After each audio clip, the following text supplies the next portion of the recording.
2009 ஈழத்தமிழர் இன அழிப்பு நேரிட்ட போது போரை நிறுத்து என்ற முழக்கம் தமிழ்நாடெங்கும் எழுந்தது. 17-18 பேர் தீக்குளித்து மாண்டார்கள். முத்துக்குமார் தொடங்கி இதுவரை அரசியல் நுழையாத கல்விக்கூடங்கள் எல்லாம் இது நுழைஞ்சிச்சு. இப்போ ஐஐடி போன்ற நிறுவனங்கள்ல கூட இதற்காக போராட்டம். தமிழ்நாட்டில் இந்த இன அழிப்பு போரை எதிர்த்து இவ்வளவு பேர் தீக்குளித்து இவ்வளவு போராட்டங்கள் செய்து இவ்வளவு கட்சிகள் பேரணி ஊர்வலம் மாநாடெல்லாம் நடத்தி தடுத்து நிறுத்த முடியவில்லை என்றால் என்ன காரணம்? திராவிடர்கள் தான் தமிழர்களா இல்ல தமிழர்கள் தான் திராவிடர்களா? இன்னைக்கு நம்ம என்ன சொல்றோம்னா, திராவிட நாடுன்னு ஒரு நாடு இல்லை, திராவிடர் என்ற ஒரு இனம் இல்லை, திராவிடம் என்ற ஒரு ஒற்றை மொழி இல்லை. 56ல மொழிவழி மாநிலங்கள் பிரிக்கும் போது தமிழ்நாடு தனியா வந்துருது. ரொம்ப நல்லதா போச்சு. இனிமேல் இந்த மலையாளிகள், தெலுங்கர்கள், கன்னடர்கள் தொல்லை இல்லை. நம்ம வேலையை நம்ம பார்க்கலாம். சமூக நீதி, ஆணாதிக்க எதிர்ப்பு, இந்தி எதிர்ப்பு, வடமொழி எதிர்ப்பு இவை மட்டுமல்ல, தமிழ்நாடு விடுதலையும் சேர்ந்ததுதான் பெரியாரின் திராவிட கொள்கை. இதை விட்டுட்டு மிச்சத்தெல்லாம் பேசுறதுக்கு பல பேர் தயாரா இருக்காங்க. இதை அப்படியே கண்டுக்காம விட்டுறாங்க. தமிழ்நாடு தமிழருக்கே என்ற கொள்கை தான் பெரியாருடைய கொள்கையிலேயே உயிர் நாடியான கொள்கை. இறுதி வரை அவர் வலியுறுத்திய கொள்கை.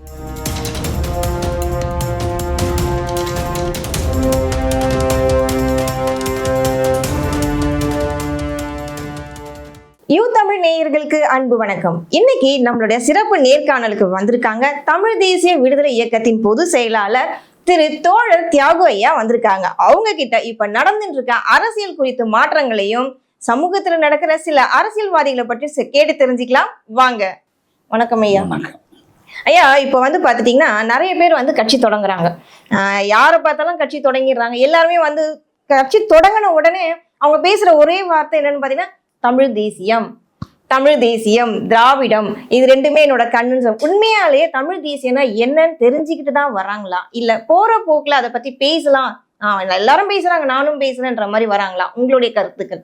தமிழ் தேசியம் என்ற ஒரு கருத்தியலுக்காக, இந்த கருத்தியலுக்கு ஒரு தெளிவான வடிவம் கொடுக்க வேண்டும் என்பதற்காக பல ஆண்டுகளாக நாங்கள் போராடி கொண்டிருக்கிறோம். இன்னைக்கு அந்த கருத்தியல் விவாத அரங்குகளுக்கு வெளியில் வந்து பரந்துபட்ட மக்களுக்கு முன்னால் பேசப்படுகிற ஒரு கருத்தியலாக மாறி இருக்கிறது. நீங்க சொன்ன மாதிரி எந்த ஒரு பிரச்சனை நேரிட்டாலும், சிக்கல் வந்தாலும், இதுக்கு தமிழ் தேசியம் என்ன சொல்றது என்று கேட்கக்கூடிய அளவுக்கு தமிழ்நாட்டில் அது ஒரு முகன்மை பெற்று, எங்களுடைய உழைப்பு மட்டும்தான் அதற்கு காரணம் நான் சொல்லிக்கல. எங்களுக்கு அதில் மகிழ்ச்சி. ஆனா இன்னொரு காரணம் என்ன இருக்குன்னா, 2009 ஈழத்தமிழர் இன அழிப்பு நேரிட்ட போது போரை நிறுத்து என்ற முழக்கம் தமிழ்நாடெங்கும் எழுந்தது. 17-18 பேர் தீக்குளித்து மாண்டார்கள். முத்துக்குமார் தொடங்கி இதுவரை அரசியல் நுழையாத கல்விக்கூடங்கள் எல்லாம் இது நுழைஞ்சிச்சு. இப்போ ஐஐடி போன்ற நிறுவனங்கள்ல கூட இதற்காக போராட்டம் பண்றாங்க. ஐடி, இன்ஃபர்மேஷன் டெக்னாலஜி, தகவல் தொழில்நுட்ப துறையில் சுற்றி நடக்குன்னே தெரியாம கணினிகளுக்குள் மூழ்கி கிடக்கிறவர்கள் கூட இந்த போரை கண்டு கொதித்து எழுந்தார். போரை நிறுத்த கோரி ஐடி தொழிலாளர்களிடையிலிருந்து புதிய இயக்கங்கள் பிறந்து வந்தன. இந்த 2009 இன அழிப்பு போரை நிறுத்துவதற்கான இந்த விரிந்தகன்ற முயற்சி, வழக்கறிஞர்கள், வணிகர்கள், தொழிலாளர்கள், உழவர்கள், அனைத்து தரப்பட்ட மக்களும் எடுத்த அந்த முயற்சி தோல்வியில் முடிஞ்சிடுச்சு. இன அழிப்பு நடந்துடுச்சு. முள்ளிவாய்க்காலில் அந்த இன அழிப்பு உச்சம் தொட்டுடுச்சு. இயல்பாகவே ஒரு கேள்வி எழுந்துச்சு. தமிழ்நாட்டில் இந்த இன அழிப்பு போரை எதிர்த்து இவ்வளவு பேர் தீக்குளித்து இவ்வளவு போராட்டங்கள் செய்து இவ்வளவு கட்சிகள் பேரணி ஊர்வலம் மாநாடெல்லாம் நடத்தி தடுத்து நிறுத்த முடியவில்லை என்றால் என்ன காரணம்? இந்த கேள்வி எழுந்துச்சு. இந்த கேள்விக்கு கிடைத்த விடை என்னன்னா, தமிழ் மக்கள், தமிழ்நாட்டின் தமிழ் மக்கள், ஈழத்தமிழ் மக்களை, இங்கிருந்து கூப்பிடு தொலைவில் இருக்கிற தங்களுடைய சகோதர மக்களை பாதுகாப்பதற்கான இறைமையற்றவர்களாக இருக்கிறார். அதுக்கான உரிமை இல்லை. இந்த காவிரியை சொல்லி சொன்னோம், கல்வி மொழியை சொல்லி சொன்னோம், முல்லை பெரியார் சொல்லி சொன்னோம், அதெல்லாம் போய் சேர்ந்ததை காட்டிலும் இந்த 1,46,000 பேர் என்று மன்னார் ஆயர் கணக்கு கொடுத்தாரே, அந்த கிட்டத்தட்ட 1.5 லட்சம் பேர் போரின் இறுதி காலத்தில் மடிந்து போனார்கள் என்ற செய்தியும், அதை தடுக்க நம்மால் முடியாமல் போய்விட்டது என்ற செய்தியும் தமிழர்களுக்கு தமிழர்கள் அடிமைகளாக இருக்கிற உண்மையை வலியோடு உணர்த்தியது. இதான் நம்ம புரிஞ்சுக்கணும். அப்படி வலியோடு உணர்த்திய போது அவங்க என்ன முடிவுக்கு வந்தாங்க? ஆகவே தமிழ்நாட்டுக்கென்று ஒரு இறைமை இல்லை. ஐக்கிய நாடுகளில் போய் தமிழ்நாடு சார்பில் நம்ம குரல் எழுப்ப முடியாது. தமிழர்களை பாதுகாப்பதற்காக நம்ம போய் நின்று பாதுகாக்க முடியாது. இதெல்லாம் இருக்கிறதுக்கு காரணம் இந்தியா என்ற கைவிலங்கு மாட்டப்பட்டிருப்பதுதான். அது நம் கால்களை சங்கிலியாக பிடித்து இந்த உணர்வு பரவலா வந்துச்சு. அதனுடைய விளைவுதான் தமிழ்நாட்டில் தமிழ் தேசியம் புதிய எழுச்சி கண்டது. எல்லோரும் தமிழ் தேசியத்தை பற்றி பேச வேண்டிய கட்டாயம் அதிலிருந்து தான் வந்துச்சு. அப்படி பேசுறதுனாலேயே அவங்க சரியாகத்தான் பேசுகிறார்களா, உண்மையாகத்தான் பேசுகிறார்களா, புரிந்து கொண்டுதான் பேசுகிறார்களா, புரிய வைப்பதற்குத்தான் பேசுகிறார்களா என்ற கேள்விகளுக்கு இன்னும் விடை கிடைக்கும். இந்த இடத்துல இன்னொரு கேள்வி என்னன்னு பாத்தீங்கன்னா, ஐயா, நிறைய பேருக்கு இது மனசுல எழுந்துட்டு இருக்கு. திராவிடர்கள் தான் தமிழர்களா, இல்ல தமிழர்கள் தான் திராவிடர்களா? திராவிடத்துல இருந்தா இவங்க எல்லாரும் வந்தாங்களா, இல்ல தமிழர்கள இருந்து திராவிடம் வந்தா? இந்த மாதிரி நிறைய குழப்பமான கேள்விகள் மக்கள் மனதில டெய்லியுமே நாள்பட தோண்டிட்டே தான் இருக்கு. உங்களுடைய விளக்கம் ஐயா? ஒரு தேசிய இனம் அதனுடைய மொழியால் அறியப்படுகிறது. பிரெஞ்சு மொழி பேசுகிறவர்கள் பிரெஞ்சுக்காரர்கள், ஆங்கிலம் பேசுகிறவர்கள் ஆங்கிலேயர்கள், தெலுங்கு பேசுகிறவர்கள் தெலுங்கர்கள், தமிழ் பேசுகிற நாம் தமிழர்கள். இந்த திராவிடர்கள் எங்க இருந்து வந்தாங்க? சொல்றேன். இதுல 2 அடையாளத்துக்கே வேலை கிடையாது. என்ன கேட்டீங்கன்னா, நான் தமிழனா திராவிடனா? நான் தமிழன் தான். அதில் ஒன்றும் மாற்றுக்கிறதுக்கே இடம் இல்லை, எந்த சந்தேகமும் இல்லை. தமிழ்நாடு பூரா தமிழ் மக்கள் இருக்கிறாங்க. திராவிடங்கிற பேர் ஏன் வருது, எப்படி இந்த குழப்பம் வந்துச்சு? வரலாற்றில் பல காரணிகள் வருது. இப்ப நம்ம காவிரி ஆறு இருக்கு, கர்நாடகத்தில் குடகுமலையிலிருந்து புறப்பட்டு வருது. புறப்படும் போது ஊற்றெடுக்கிற அந்த தண்ணீர் மட்டும்தான் கடைசி வரைக்கும் வருதானா? இல்லை, வழிநெடுக மழைப்பிடிப்பு பகுதிகளில் சேர்த்து கொண்டு வருது. அந்த தண்ணீர் தூய்மைப்படுது ஒரு பக்கம், இன்னொரு பக்கம் புதியதெல்லாம் கலக்குது. இது போல ஒரு தேசம், தேசிய இனம் என்பது ஒரு நீரோட்டத்தை போல, அது தேங்கி நிற்கிற குட்டை அல்ல. இப்ப தமிழினத்தினுடைய வரலாற்றுல ஒரு கட்டத்திற்கு இந்த தமிழ்நாடு எப்படி இருந்துச்சுன்னா, பிரித்தானிய ஆட்சியில சென்னை மாகாணத்தில் இருந்துச்சு. சென்னை மாகாணம் என்பது 4 மொழிகள் பேசக்கூடிய தலை மாநிலமா இருந்துச்சு. 4 அல்லது 5 மொழிகள் பேசக்கூடியதா, தமிழ், தெலுங்கு, மலையாளம், ஆமா, கன்னடம், தெலுங்கு எல்லாம். இந்த மொழிகளுக்கென்று ஒரு பொதுத்தன்மையும் தனித்தன்மையும் இருக்கிறது. தனித்தன்மை என்னன்னா, இந்த மொழிகள் வடமொழியையோ வேறு அயல் மொழிகளையோ சார்ந்து இயங்கக்கூடியவை அல்ல. பொதுத்தன்மை என்னன்னா, இந்த மொழிகளுக்குள்ள சில பொதுவான சொற்கள், சில பொதுவான இலக்கண வடிவங்கள் இருக்குது. இதை முதலாக எல்லீசன்கிறவர், இப்போ சென்னையில் எல்லீஸ் ரோடுன்னு இருக்குல்ல, அவர் பேரில் தான் இருக்கு. மதுரையில் எல்லீஸ் நகர் இருக்கு. ஆனால் அவர் பேரை தானே என்ன பண்ணாருன்னா, இது என்ன ஆங்கிலேய பேரா இருக்கேன்னு எல்லீசன்னு மாற்றிக்கிட்டார். 40 வயசு வரைக்கும் தான் வாழ்ந்தார். அவர் தெலுங்கு தமிழ்லாம் கற்றுக்கொண்டார். கற்றுக்கொள்ளும் போது அவர் என்ன கண்டுபிடிச்சாருன்னா, இது வேறு மொழிகள், இந்தோ ஐரோப்பிய மொழிகள், இந்தோ ஆரிய மொழிகள், அந்த மொழிகளுடைய உறவு பெயர்களும் இதுவும் தனித்தனியா இருக்கு. நம்ம அப்பா அம்மா, அக்கா தம்பி அண்ணன், மாமா அத்தை, இப்படி உறவு பெயர்கள். இன்னும் சில பெயர்கள்லாம் எடுத்து பார்த்து, இது அந்த மொழியிலிருந்து இரவல் பெறப்பட்டது அல்ல. அதே போல தொல்காப்பியத்தினுடைய இலக்கணம் இருக்கே, இது பாணினியிலிருந்து வந்ததுன்னு தமிழறிஞர்கள் சொல்லிக்கிட்டு இருந்தாங்க.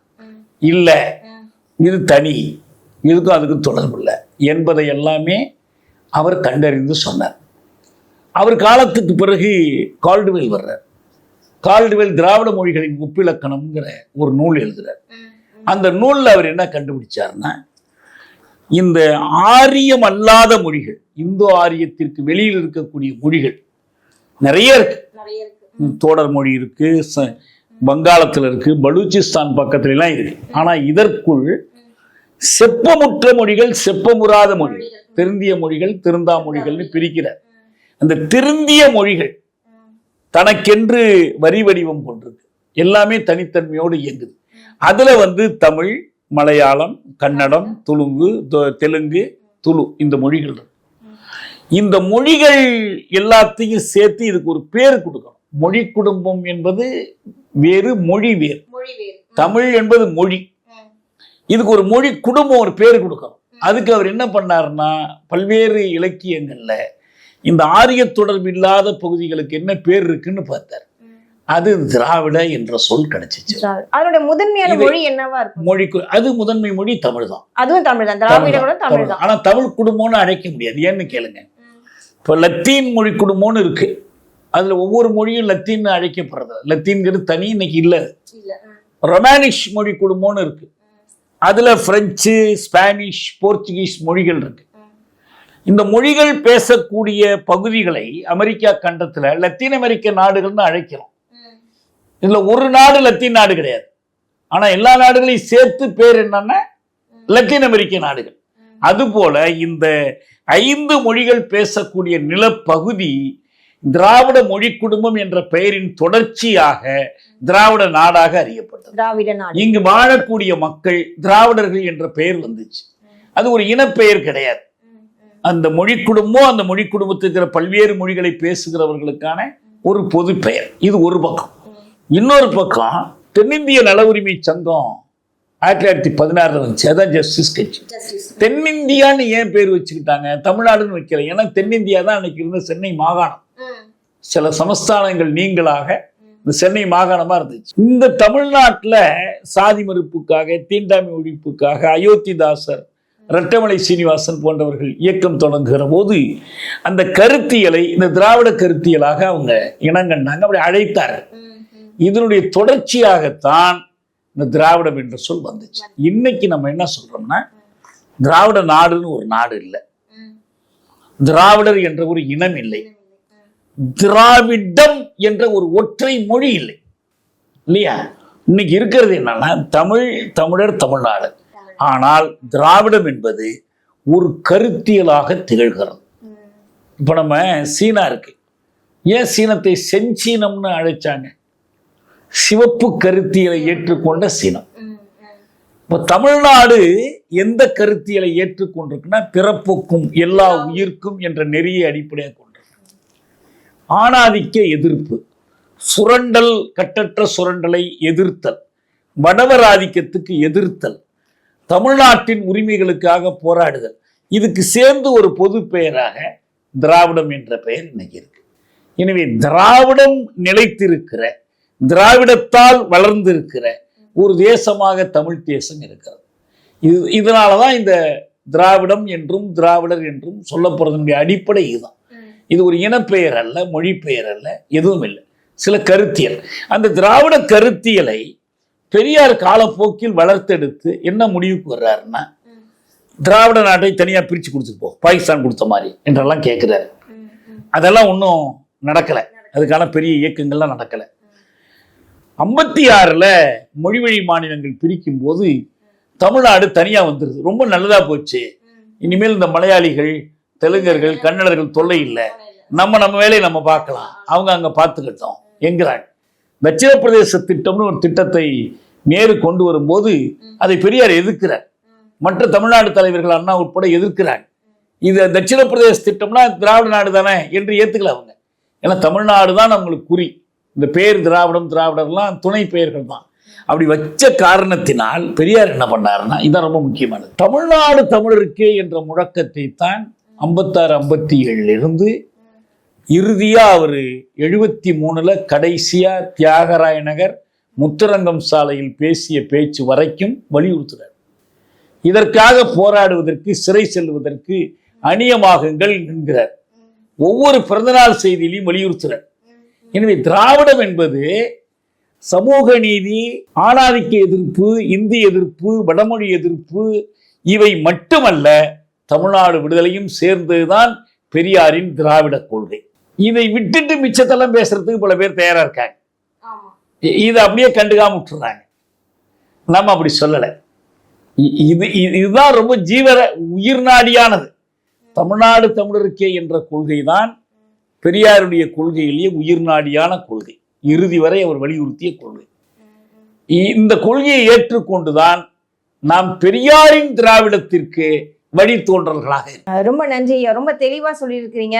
திராவிடம்னா என்ன, தமிழ் தேசியம்னா என்னன்னு ரொம்ப தெளிவா நம்ம மக்களுக்கு நீங்க சொல்லியிருக்கீங்க. தொடர்ந்து பேசுவோம். நன்றிங்க. நன்றி.